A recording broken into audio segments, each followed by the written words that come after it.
ਫਾਜ਼ਿਲਕਾ ਦੇ ਵਿੱਚ ਲਗਾਤਾਰ ਵੱਧਦੇ ਜਾ ਰਹੇ ਕਰੋਨਾ ਕੇਸਾਂ ਦੇ ਮੱਦੇਨਜ਼ਰ ਬੋਲੇ ਪਿੰਡ ਬੰਨਵਾਲਾ ਹਨੂੰਮੰਤਾ ਦੇ ਨਿਰੋਗ ਜੀਵਨ ਸੰਸਥਾਨ ਦੇ ਸੰਚਾਲਕ ਸੰਤ ਜਗਦੀਸ਼ ਮੁਨੀ ਕਿਹਾ ਜਨਤਾ ਅਤੇ ਸਰਕਾਰ ਦੇਵੇ ਇੱਕ ਦੂਜੇ ਦਾ ਸਾਥ।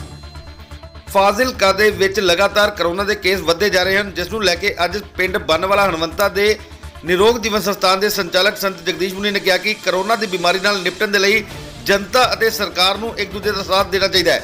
जनता ਨੂੰ ਸਰਕਾਰ ਵੱਲੋਂ ਜਾਰੀ ਕੀਤੀਆਂ ਗਈਆਂ ਹਦਾਇਤਾਂ ਦਾ ਪਾਲਣ ਕਰਨਾ ਚਾਹੀਦਾ ਹੈ ਅਤੇ ਸਰਕਾਰ ਨੂੰ ਵੀ ਜਨਤਾ ਦੀ ਫੀਲਿੰਗ ਨੂੰ ਸਮਝਣਾ ਚਾਹੀਦਾ ਹੈ। ਉਹਨਾਂ ਨੇ ਕਿਹਾ ਕਿ ਜਦ ਦੋਨੇ ਇੱਕ ਦੂਸਰੇ ਦਾ ਸਾਥ ਦੇਣਗੇ ਤਦ ही इस बीमारी के नाल निपटा जा सकता है।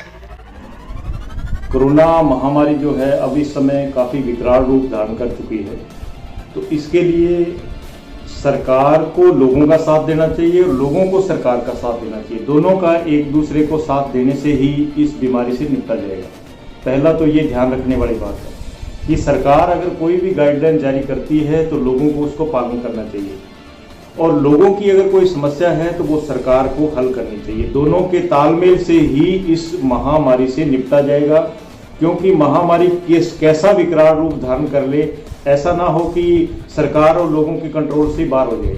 तो इसलिए दोनों का तालमेल बड़ा जरूरी है। दूसरी बात मेरी सरकार से ये निवेदन है कि इस बीमारी को ठीक करने के लिए या इससे निपटने के लिए जो डॉक्टरी लाइन है उसका अहम रोल होता है, और डॉक्टरी जो होती है वो 4 प्रकार की होती है, पूरे विश्व को पता है, पूरे विश्व में मानी जाती है। और इसमें सबसे पहले जैसे एलोपैथिक है, उसके बाद आयुर्वेदिक है, उसके बाद होम्योपैथिक है, उसके बाद नेचुरलपैथी है। तो सरकार से मैं कहता हूँ पंचायत मेंबर से लेके प्रधानमंत्री तक, राजनीति में और नीचे एसडीएम से लेके कलेक्टर तक और ऊपर के जितने भी अधिकारी है, सबको जिनके पास भी जिम्मेवारी सौंपी गई है कोरोना की, तो उनसे मेरा एक निवेदन है कि 4 प्रकार के जो डॉक्टर हैं उन सबको इकट्ठा किया जाए। अकेला एलोपैथी पे जोर ना दिया जाए, क्योंकि कुछ बीमारी, मान लो बीमारी 100% है तो 100% बीमारी को कुछ एलोपैथी ठीक करेगी, कुछ आयुर्वेद ठीक करेगा, कुछ होम्योपैथी ठीक करेगी और कुछ नेचुरलपैथी ठीक करेगी। चारों मिलकर के इस बीमारी को 100% समाप्त करेंगे। तो मेरा डिस्ट्रिक्ट लेवल से नीचे से लेके ऊपर तक ये निवेदन है कि मान लो जिले के कलेक्टर हैं, तो कलेक्टर साहब से मेरा ये निवेदन है कि चारों डॉक्टरों को इकट्ठा किया जाए, एक बार उनकी मीटिंग ली जाए।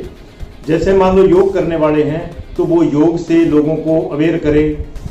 उसके बाद जो होम्योपैथी के डॉक्टर हैं वो होम्योपैथी के अंदर भी बहुत सारा इस बीमारी का इलाज है, और उसके बाद आयुर्वेद के अंदर बहुत सारी ऐसी जड़ी बूटियाँ हैं जिनसे इस बीमारी का इलाज है, और उसके बाद एलोपैथी में वैक्सीन जो तैयार हुई है तो उससे भी इलाज है। तो चारों मिलकर के अगर इस बीमारी से निपटेंगे तो इसका इलाज बहुत ही शीघ्र हो जाएगा, बहुत ही जल्द हो जाएगा।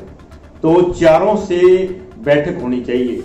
मैं कहता हूँ कि क्योंकि अब तो हर गांव के अंदर भी योग का टीचर मिल जाता है, आयुर्वेद के जो वैद्य मिल जाते हैं, और होम्योपैथी के सरकार के डॉक्टर हैं वो भी मिल जाते हैं। तो सबको एक बार इकट्ठा किया जाए और इकट्ठा करके उनको जिम्मेवारी सौंपी जाए, क्योंकि बगैर जिम्मेवारी के कोई नहीं करेगा।